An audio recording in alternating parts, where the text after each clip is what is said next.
Hello and welcome everybody. We are happy to have you with us today to celebrate the 30th anniversary of Fête de la Science. And we are really excited to hear about the research topics of our three fantastic speakers during this second edition of Croisscience. I'm Laurie Hervieux. I'm a research fellow in New York City and one of the co-founders of DEFI USA. DEFI stands for Docteur Français à l'International, which means Global French PhDs. DEFI is a network that brings together scientists who have obtained their doctorate in France and are pursuing their careers in the US, and also includes PhDs who are back in France and who wish to share their past experiences in the US. To learn more about DEFI or join our network, please visit our website or follow us on social media. My colleague Audrey Boyer is taking care of the chat and will share the link with you in a moment. This event, Croisscience, is organized by DEFI in partnership with the Office of Science and Technology at the Embassy of France in the US, and showcasing scientists who hold PhD from French universities. And our three experts will present their work in the field of radiotherapy, computer science, and complex system dynamics. Our three speakers will give their presentation, and then we'll have a question and answer period at the end of the three talks. Feel free to type in your questions in the chat anytime, and please let us know which speaker the questions are for. We will collect the questions throughout the event and I will ask them during the discussion. So now I will pass the mic to Julian Miller, who works for the Office of Science and Technology at the Embassy of France. Hello everyone. Dear attendees, my name is Julian Miller. I am Deputy Attaché for Science and Technology at the Embassy of France to the United States. And I'm delighted to welcome you to our online event today in partnership with the team of DEFI USA, who has been instrumental to the preparation of this event, and whom I would like to sincerely thank. So you might be wondering, who is behind the Science Office and what do we do? Well, we're a team of 22 agents with engineers, research directors, and university professors among us. We're located within our embassy in Washington, but also in 6 of our consulates across the United States. We are working closely with our colleagues representatives of main research organizations in France. Our main mission is to promote collaboration between France and the United States and to reinforce existing collaborations and contribute to the emergence of partnerships in science and technology between France and the United States. We do so through different programs fostering mobility of students and researchers between our two countries, supporting collaborative research programs and facilitating discussions between academic and private actors on different scientific topics drawing the attention of our two countries. Today, I would like to emphasize specifically 2 programs which I believe could be of particular interest to our audience. The first one is the Chateaubriand Fellowship Program, which grants funding to doctoral students enrolled in a US university who wish to conduct part of their doctoral research in a French laboratory. This program covers a wide range of subjects from human and social sciences to technology, engineering, and mathematics.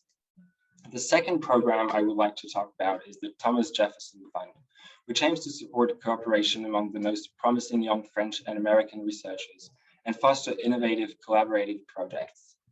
Priority is given to the most innovative projects, including significant transatlantic mobility, collaborative research activities, joint organization of workshops and conferences, joint publication of articles, and participation of young researchers and PhD students.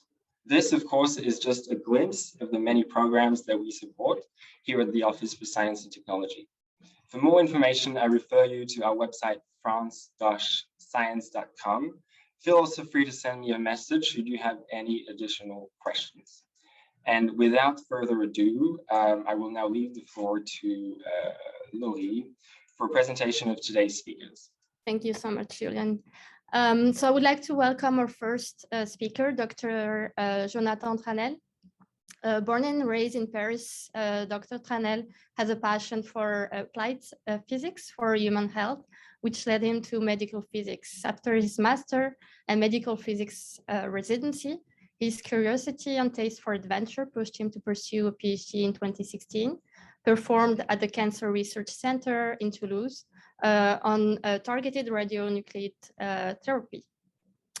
Finally, his first and current postdoctoral position has brought him across the pond at the University of California in San Francisco, where he's working since January 2020. And his presentation today will be about targeted radionuclide therapy and cancer. Thank you very much, Laurie. So let me share my screen. Hi, everyone. So today I'm going to talk about how can we use the radioactivity in order to kill cancer. So targeted radionuclide therapy consists in destroying tumors by injecting radioactivity labeled to a targeting molecule. We can do an analogy with the Trojan Horse, where the city of Troy corresponds to the target or tumor cell to destroy. The wooden horses corresponds to the attractive part for the tumors. And finally, the soldiers inside correspond to the radioactivity, therefore the destructive parts. Let's focus now on each of these parts. The targeted molecule can be, for example, an antibody or small molecules which differ for their diffusion properties within the cells.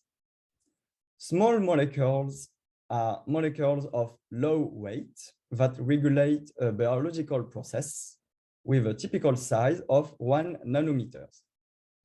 The choice of the targeting molecule really depends on the nature of the tumor. Sometimes you don't even need a targeting molecules part, as the radioactive atom itself can be already attractive for the tumors, such as iodine in the treatment of thyroid cancer. For the radioactive parts, there is two kinds: those who emit alpha particles and those who emit beta particles. The use of beta particles is largely predominant in targeted radionuclide therapy, which own a range of several millimeters in the tissues from its origin of emission. Recently, the use of alpha particles has gained interest as they have higher destructive effect associated to a smaller range, around 50 micrometers. As a comparison, we can quote the movie Braverheart, where the two Scottish men are throwing stones of different weights and size to each other. Each of these tactics have their own advantages according to the tumor characteristics. Most important question now is, does it work? Let's watch this short video illustrating all I have just presented to you so far.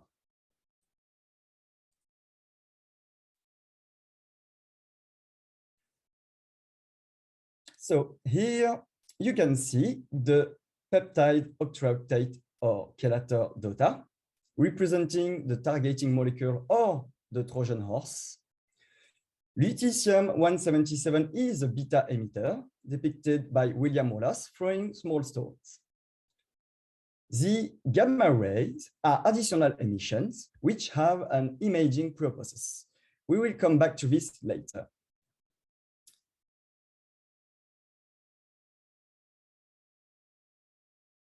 As you can see, the radioactivity is already active before the injection.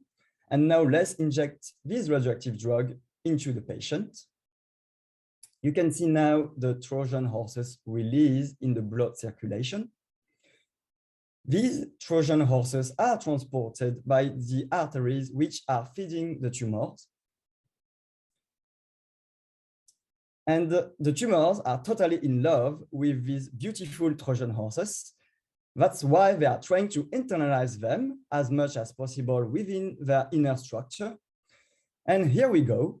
The radioactivity can entirely perform its deadly effect, leading to the tumor death. This deadly effect is progressive, visible with a shrinking effect. And as I said previously, the gamma emission can be imaged by devices called SPECT cameras in nuclear medicine department in order to follow up the tumoricide effect of the radioactive treatment. 3 days after the second injection, a significant volume of the tumor has shrinked, visible with the evolution of the black spots.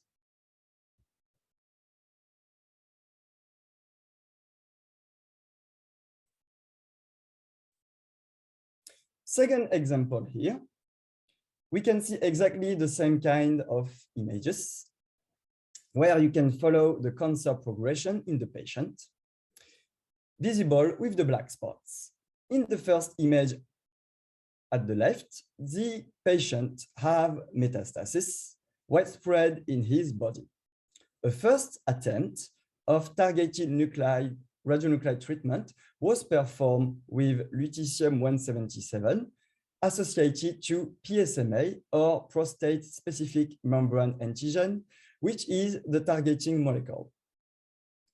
After the first treatment, you can see that the tumor were still growing according to the middle images, where you can see more black spots and a higher concentration of PSA or prostate-specific antigen, which is correlated to the tumor activity.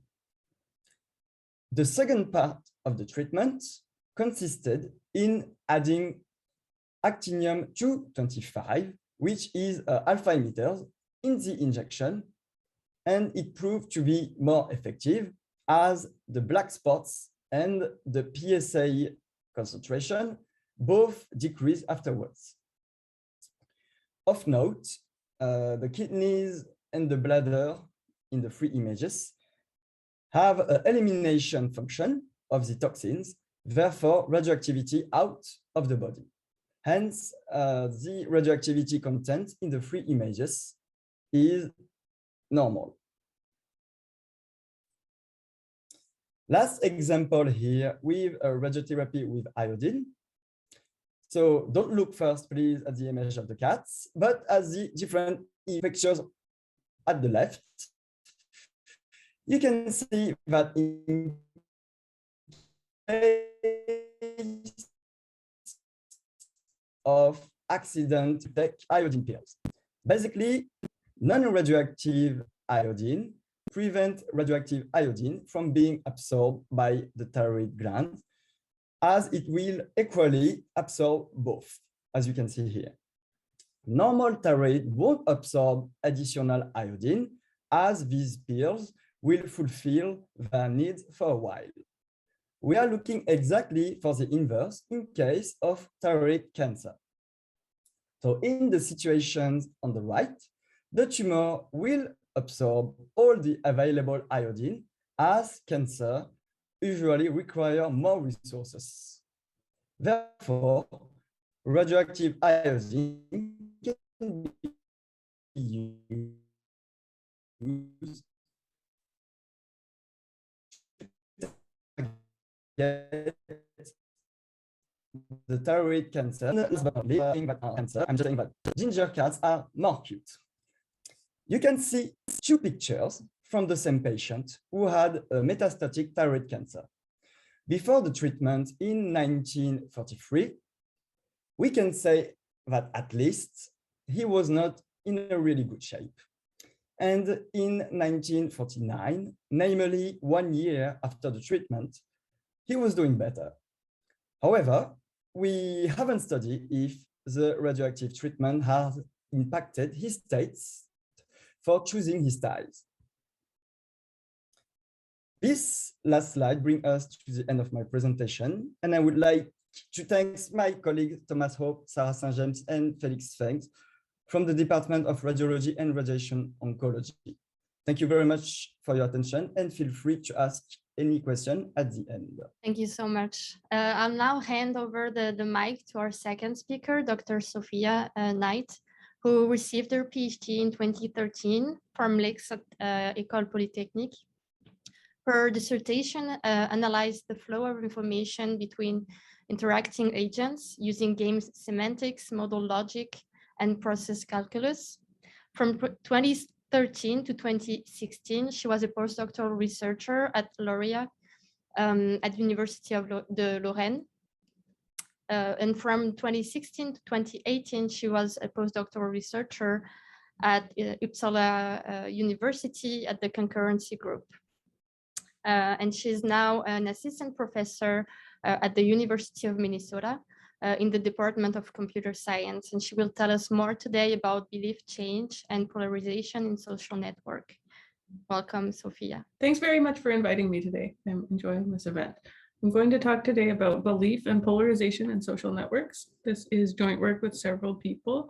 I'm Sophia Knight, and I'm working with somebody else here at University of Minnesota Duluth, and also a couple of people in Brazil and in Paris.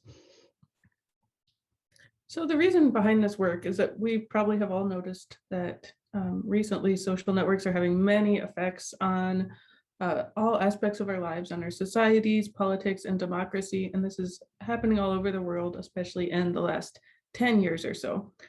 Some of these effects are mostly positive effects, allowing people to communicate and work together and improve their situations. Often we really notice the negative effects as well. There have been many negative effects, especially in the last few years. A few recent negative effects that we've all seen have been anti-vaccination movements, the January 6th attacks on the Capitol in the US, the QAnon conspiracy theory, and then some other more positive effects and negative movements that have come mostly from social networks recently. So the point of all this is that we don't understand the outcomes of social networks and the effects of social networks very well. They're unpredictable, and we would like to develop a better formal understanding of social networks and their possible effects and outcomes. So that's what I'll talk about today. So the goal of our work is to develop a simple but accurate model of social networks that only includes the most essential characteristics of social networks. By keeping the model as simple as possible, we make it more tractable and more possible to reason about what happens in these simplified models of social networks. So the three essential characteristics of social networks that we choose to include in our models are, first of all, what we call quantitative belief, or a spectrum of belief. This means that for each issue, every agent, every user in the social network, it's not that they have a yes or no, 0 or 1 belief about that issue, but rather they're allowed to have a spectrum of belief, a strength of belief. So if we were talking about coffee, for example, we could say somebody really likes coffee, that would be a value 1 for coffee, or they really hate coffee, that would be a value of -1 for coffee, or they like coffee a little bit, so maybe like 0.2, or they really don't care one way or another, they assign a value of 0 to coffee. So the point is that for each issue, each agent can be anywhere on that spectrum between -1 and 1, between really disbelieving or really disliking and completely believing or completely liking something. So that's quantitative belief. That's an important aspect of social networks that's difficult to capture and some models miss out on. The next important aspect is what we call quantitative influence. So this means that between each pair of agents, we assign a number to the influence that one agent has on another. So this number would be between 0 and 1. 0 means the agents have no connection at all. Agent A has no influence on agent B. 1 is the highest possible influence. So agent A has strong influence on agent B, or something in between. And each agent can have an influence on the other. So it can go both ways. And then the third aspect of social networks that we're interested in is measuring polarization. So looking at a single social network and saying, how polarized is this network? Do we have some kind of consensus? Are people fairly close together, or are they divided up into groups and extremely polarized? So we found a way of assigning a number to the level of polarization in a social network at a given time. So here's a very simple example of a 3-agent social network. I just named the agents A1, A2, and A3. And what this says is A3, these strong arrows labeled with 0.5, A3 has strong influence on A1 and A2. A1 and A2 have small influence on one another. It's assigned a number of 0.1 and no influence at all on A3. So that's what those 0 arrows mean. So a very simple example, maybe A3 is a media company or something who is constantly talking to A1 and A2. And this can also be represented as a matrix, as you see over here. It just tells the number of each agent's influence on every other agent's. And then, so that last slide I showed you describes kind of the static initial situation of a social network. And then we look at how social networks update over time as agents communicate. So this is how their beliefs change as they receive messages from one another. And we model 3 important styles of belief update. First is rational belief update. This just means you take all the information you receive into consideration and try to combine it in some rational way to find your new belief after you've received a bunch of messages. The second update style is called confirmation bias. This means if you hear something that you already agree with, that you already believe in, it influences you more than when you hear something you don't believe in. So if you already think vaccinations are bad and you hear from one of your friends, vaccinations are dangerous, you are convinced by that message and it makes your belief stronger. But if you hear from somebody else, vaccinations are actually great, you kind of ignore that because it doesn't go along with what you already believe. So this is something that psychologists observe and it really happens in the real world. And then the third belief update style is backfire effect. So this is even more extreme than confirmation bias. This means when you hear a message you disagree with, it actually makes your belief in whatever you already think even stronger. So if I think vaccinations are dangerous and then I hear vaccinations are actually good for you, it might make me believe vaccinations are even more dangerous. It's sort of a way of protecting what you already believe, and it really happens. And it's somewhat problematic. So the method of belief update dictates how long-term beliefs change in a social network. So we can look at an initial situation, an initial set of beliefs and influences, and have all the agents send each other messages, and that's going to change everybody's beliefs over time. And we're interested in how those beliefs change over time. And polarization is kind of our overall number that we assign to the polarization of a social network. So here's a little simple example. High polarization means we have 2 groups of agents who are tightly packed together. Each group agrees with itself, and they're at opposite ends of the spectrum. And then low polarization is kind of, we have different people all over the place, no strong groups. We could have even lower polarization, which would be consensus, everybody in the middle together. What we use to measure the level of polarization in a social network comes from economics, and it's called Esteban-Rey measure of polarization. It was initially developed to measure economic polarization between rich people and poor people, but it works well for social networks as well, with a single spectrum of beliefs about one issue. So if we put all these pieces together, it gives us a model for how a social network, how a system updates over time, and a polarization measure. So what we're interested in looking at is how polarization changes over time. So we programmed all this and it let us do simulations, starting from an initial state, having all the agents communicate, looking at how their beliefs change over time, and looking at how the level of polarization of a social network changes over time in these simulations. So here's one very simple example. If the agents start out mildly polarized and they all communicate with each other, which we call a clique, then the backfire, if we have backfire effect belief update, they become extremely polarized very quickly. That's the red line here. If they have classic update where they try to be rational, or confirmation bias, then their polarization eventually goes away and they do eventually reach consensus, even though they start out mildly polarized. So this is just one example of the kind of situation we're interested in investigating. Here's another more interesting example.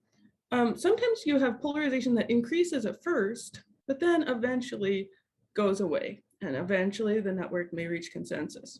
So you see that happens here when you start out with your agents spread out, is the simulation we did here. And we had 2 groups that talked to each other a lot, and then between the groups there was very little communication. So if you have confirmation bias in this case, you have higher polarization at first, but it eventually goes away. And if you have other forms of belief update, the polarization stays lower and goes away faster. But it's very interesting that some situations you start out with less polarization, and then the agents sort of spread themselves out and get more polarized, but eventually they all communicate and reach a consensus and come back together. So in some ways, we think that this is an optimistic graph and gives us hope for what's going to happen in the future. We've proved some results about these models also, besides just setting up the models and the simulations. We proved that without backfire effects, so if you have confirmation bias or rational belief update, and you have a strongly connected network where everyone communicates, polarization always eventually converges to zero. All the agents eventually reach consensus in the absence of outside influences. We also proved that if polarization does not reach zero, and we don't have backfire effect update, it means either there's a group of agents that's completely disconnected, or there is one agent who influences others more than they're influenced themselves, which makes us think about maybe the media, for example. And if we have a well-behaved network with certain nice properties, we can easily compute the belief value to which the agents converge in some situations. So that's about it for what we've done for now. We have a lot of ideas for future work. For example, multidimensional polarization, looking at many issues at once and how they interact. Dynamic influence, having agents influence change over time. Adding probabilities to these models to make them more realistic. Developing a logic for talking about these social networks. So being able to express properties like after message M is sent, agent A knows formula phi. This will let us express more precise properties of these social networks.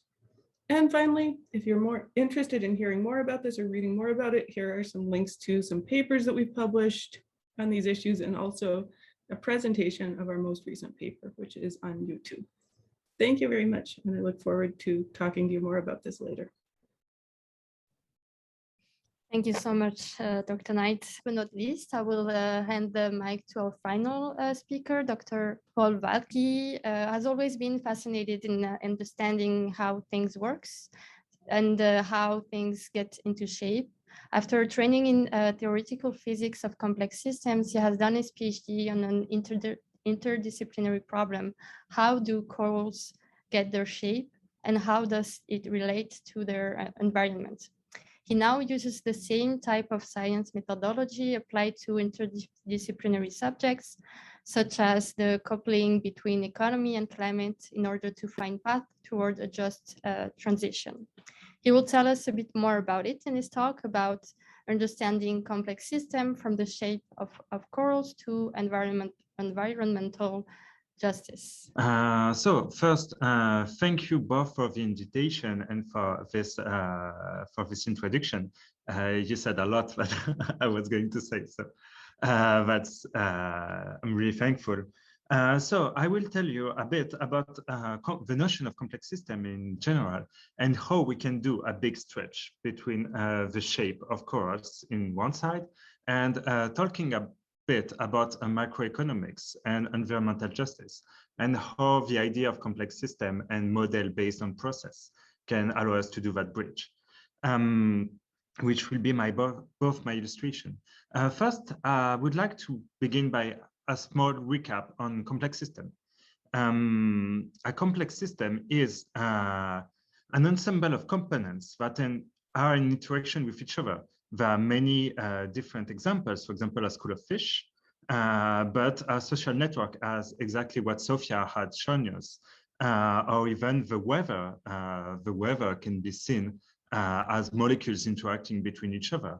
An organism is full of organs interacting between each other. So all of them can be seen broadly as complex system.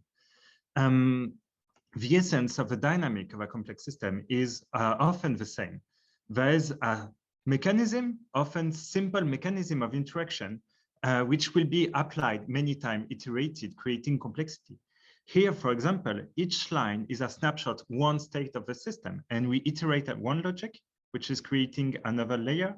And the more and more we iterate, the more and more complex the shape we obtain is, with at the end this very weird line creating a shape that can be seen, for example, like a chord. So the mechanism is a logic and thus can be written with math. And if the same mathematical logic is behind, the same shape, the same organization will happen. Here you can see this type of shape for an electric discharge, for a fluid movement between two plaques, and for a bacterial colony growing. If we have the same mathematical process, we have the same consequence in terms of shape. Thinking in process has been proven to be very handy, exactly as Sophia has shown. When For example, I like example from biology. When you look at a pine cone, you will observe as an emerging pattern some spirals. And if you count the number of spirals, the number is closely related to the golden ratio, which is a divine proportion from the antiquity and from many domains. If you try to understand strictly what it does optimize and the consequences, it's very difficult to understand what is behind. But if you think about it in process, it's much more simpler. Actually, the process is just some repulsion and elongation. The same thing for patterns on skin. If you try to understand why does a zebra has all the stripes, it's very difficult.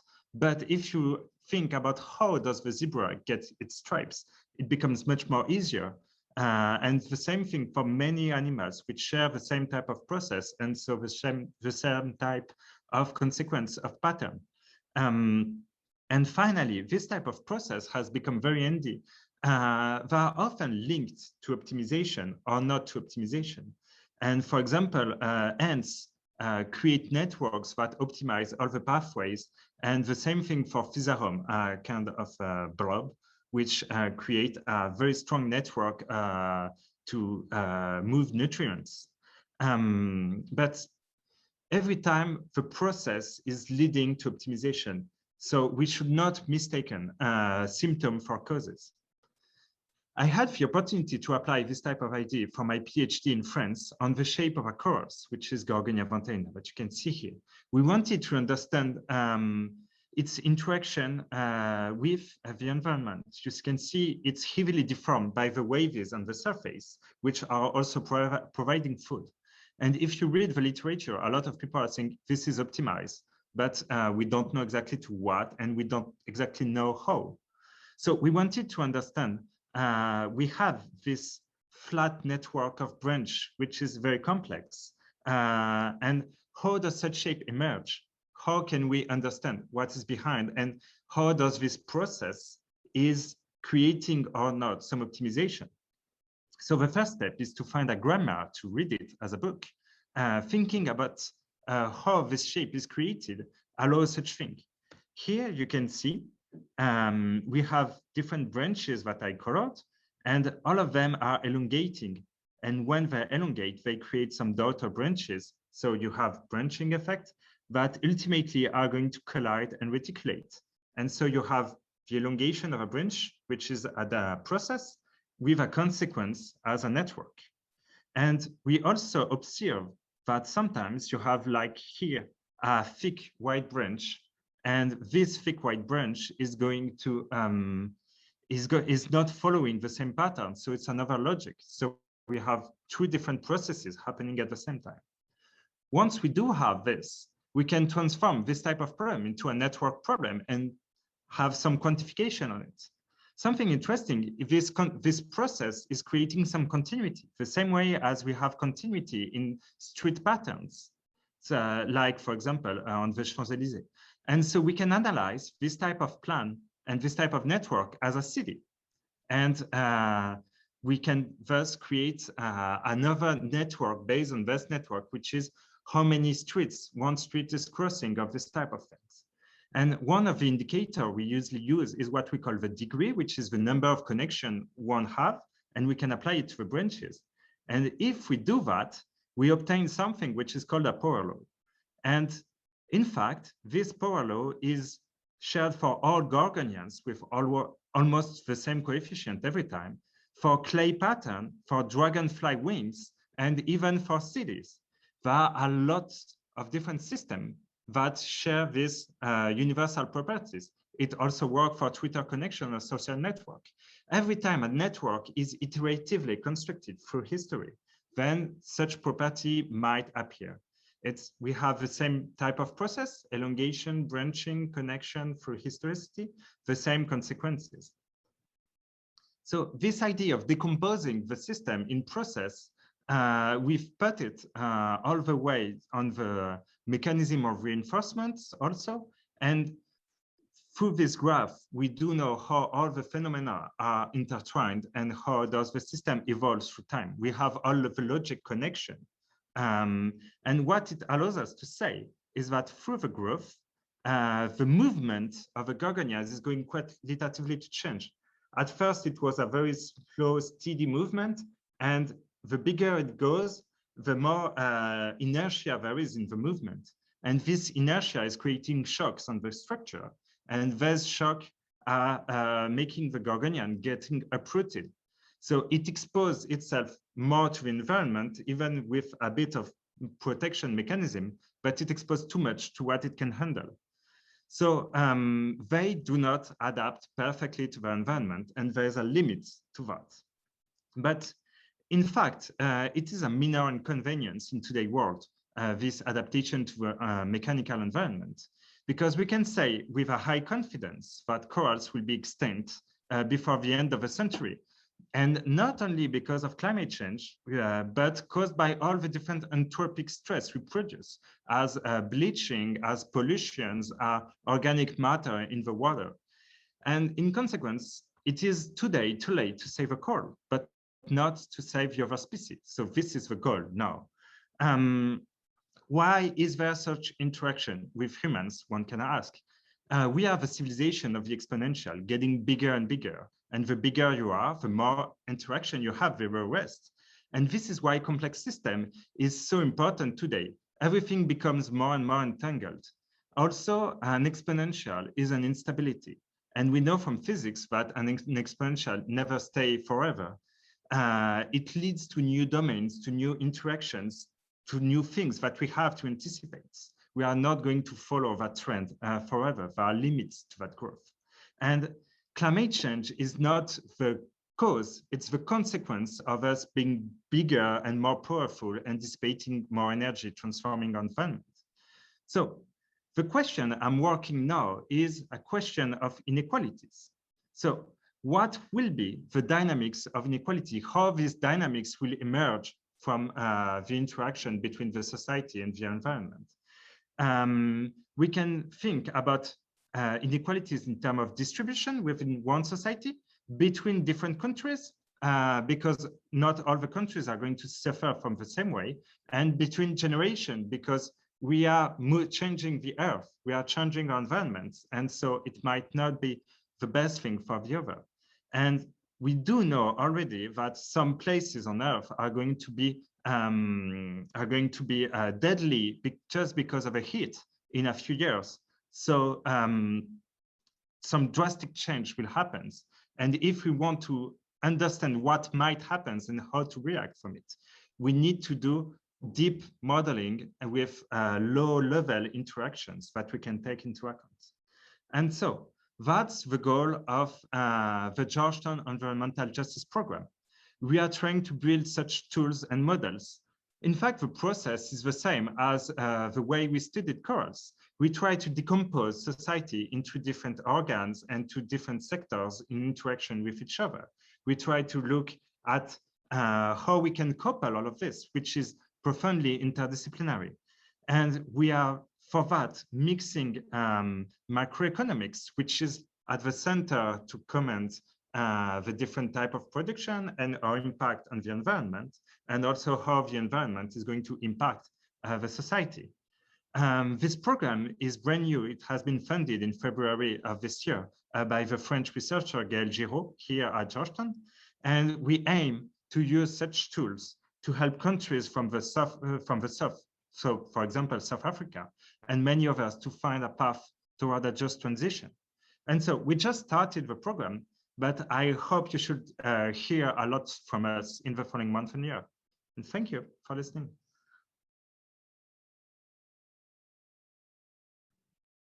Thank you so much. Thank you to all of our speakers. I guess you can all put your camera on now, because we are going to ask the questions. So not a lot of questions from the audience. So please, if you have any, type them in the chat, and also add the name of the speaker you want me to ask the question to. I have my first question is for Dr. Tranel.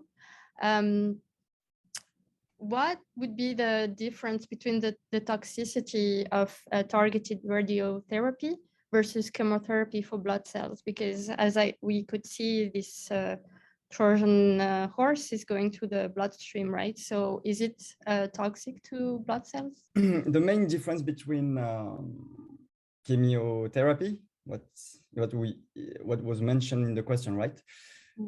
Chemotherapy and the targeting molecule is that most of the time chemotherapy is targeting basically everything, and whereas the targeting molecule, in that case, we are trying to find something that the tumor would be mainly or exclusively fond of.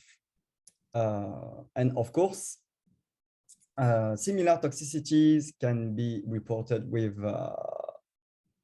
the radioactivity if, for instance, the radioactivity just is detached from these targeting molecules, and similarly to chemotherapy can be found everywhere, anywhere in the body. Yeah. Just in case of in the case of if the radioactivity unbind itself, but otherwise, if the especially for the alpha particles, which is the big stones, the range of the effects are pretty limited. So we don't see a lot of side effects if everything is works in order. Okay, thank you. And I guess as a follow-up, so when you compare classical, like the classic radiotherapy that everyone knows about, and the targeted radiotherapy, how do we have some data about if targeted radiotherapy induces mutation inside the good tissues, like the surrounding tissues? It depends on the. We have two kind of fields area. We call it the stochastic effect and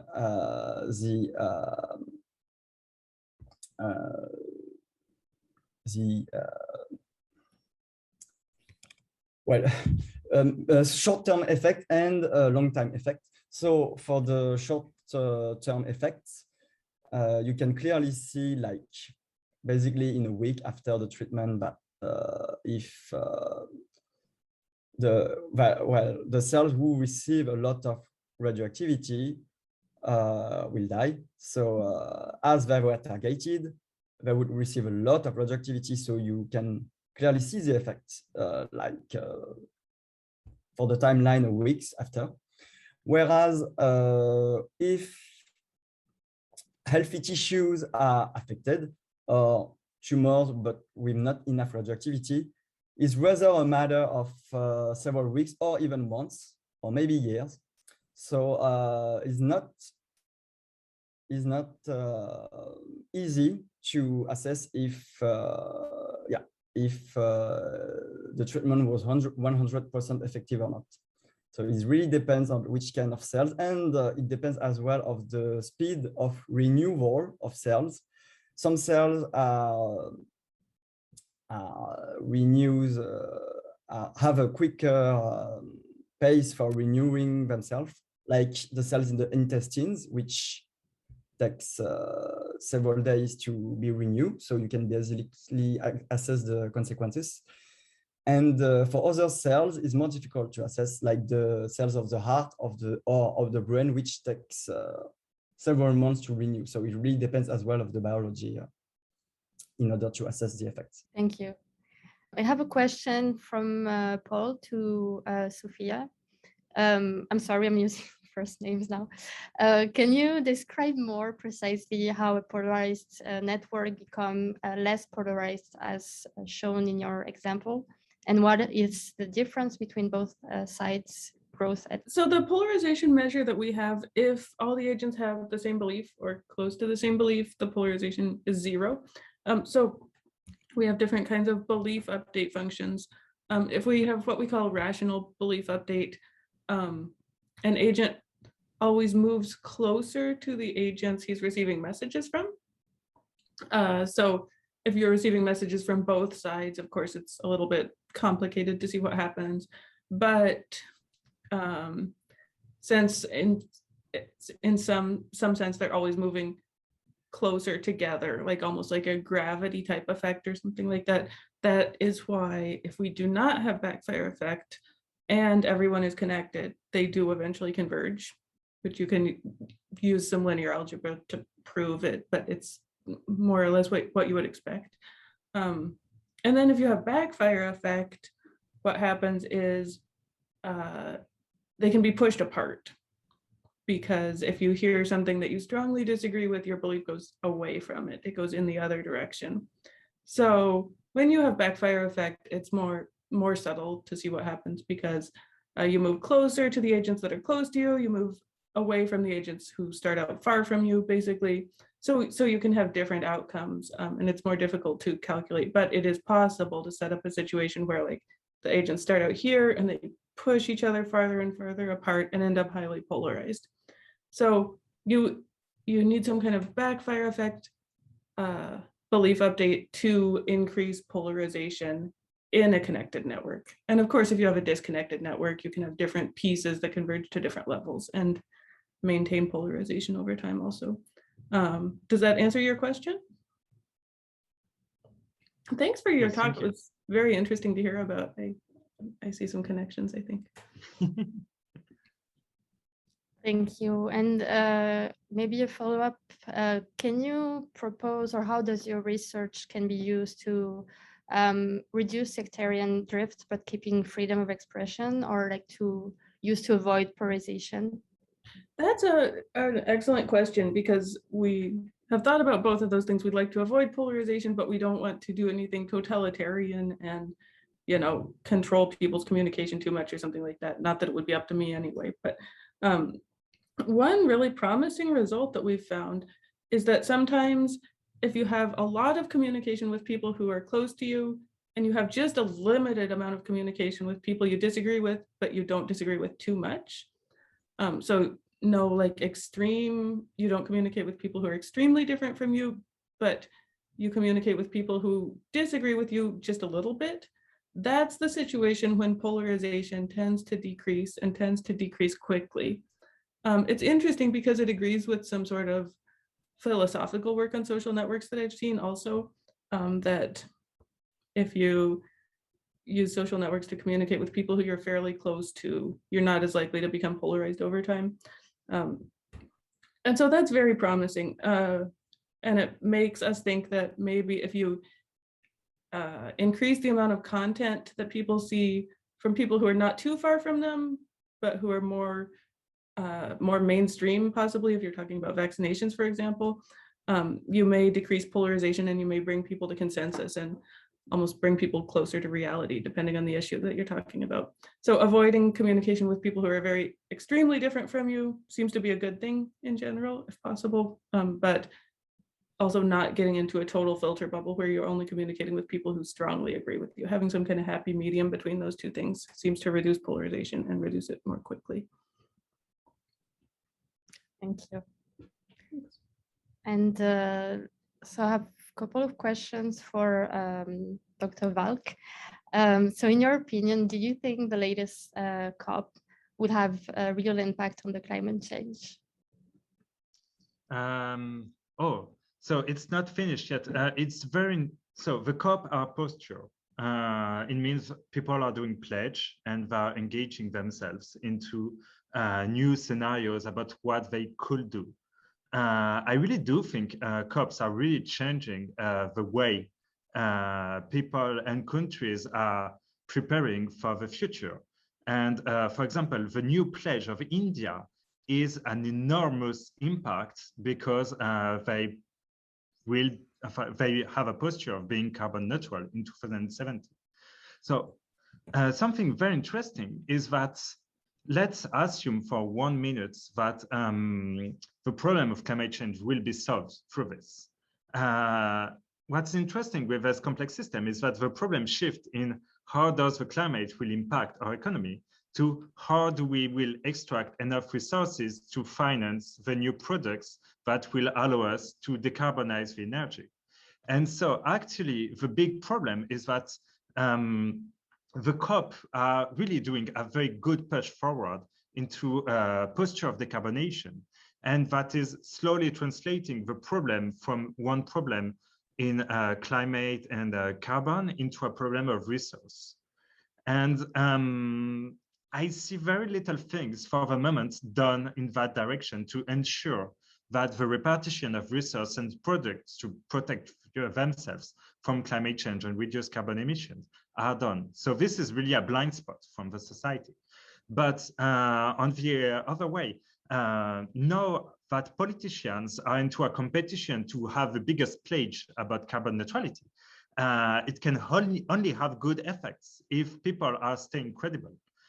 I do think a lot of them are kind of credible, but really it will bring much more tension into the logistic chains into having more carbon neutral technology. Thank you. And we have one question from the audience.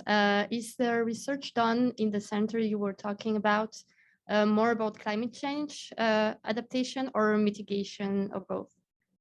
So I think both questions have to be tackled together because especially like misadaptation, which is you do your mitigation wrong way, is very dangerous. For example, we know that in the case of France, if we say that carbon assets like banks financing coals, these are worth nothing, all the banks of France are in bankruptcy at once.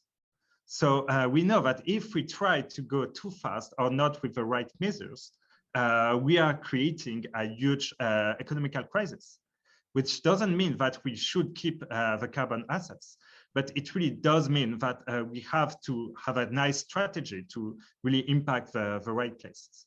About our lab, we are trying for the moment to see adaptation mostly because country from the south has very little to mitigate. They are not the one who pollutes, they are the one who suffer from climate change. And so the mandatory things we should do is to help them lessen the impact. But of course, the people who have the power are the one who should mitigate. So we are trying to do both. For the moment, we are a little team. So this is still ongoing.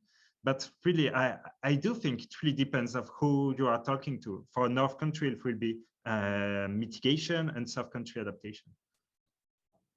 Okay, thank you so much. I'd like to thank again all of our speakers, so Dr. Tranel, Dr. Valky, and Dr. Knight, for presenting their really fascinating research. I'm sure you can contact them if you have more questions about their research topic. And I would like to thank also the Office for Science and Technology, who helped us organize this event. And the recording of this event will also be available on our website, on the FEUSA website, on our YouTube channel, if you want to rewatch it or watch the one from last year, which was also really interesting. So thank you so much.